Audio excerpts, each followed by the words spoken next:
Vipi mkali? Asante. Kitu hiki ama Hicho. Nakula hicho.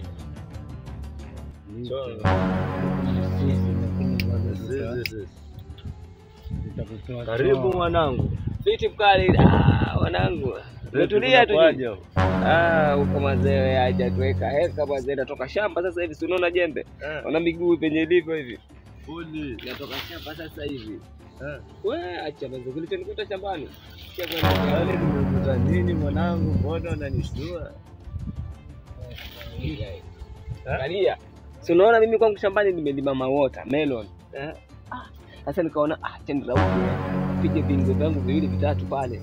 Nimefika pale na jembe langu, napiga bingo zangu viwili vitatu pale kijua kikapanda.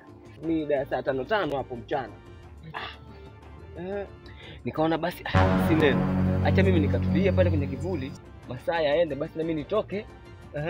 Nipe. Nikaenda nikatulia pale kwenye kivuli.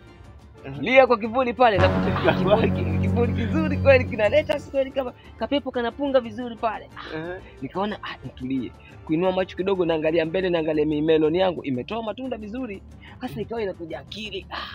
Melon imetoa matunda vizuri kabisa. Nikaangalia hiki niko kwenye kivuli gani? Hapa niko kwenye kivuli gani? Kuangalia juu hivi kumbe bonge la mwembe. Kuna mwembe. Maembe juu yale nilia hapa. Maembe yale.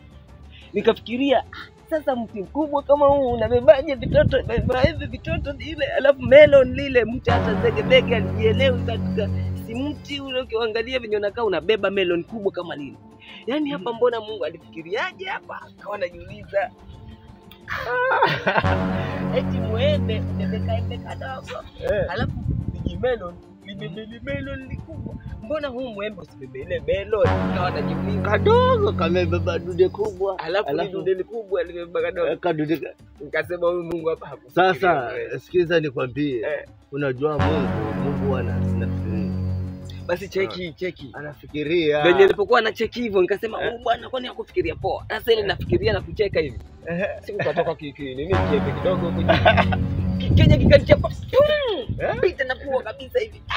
Nimetoka mbio wewe pale nimeshika jembe nduki wewe. Nimesimama pale kando kisha moyo unakuja unaniambia, "Hebu fikiria sasa kama ingelikuwa ni hilo melon sasa ndio limetoka huko juu sasa melon." Mama, ningelikuwa RIP mimi.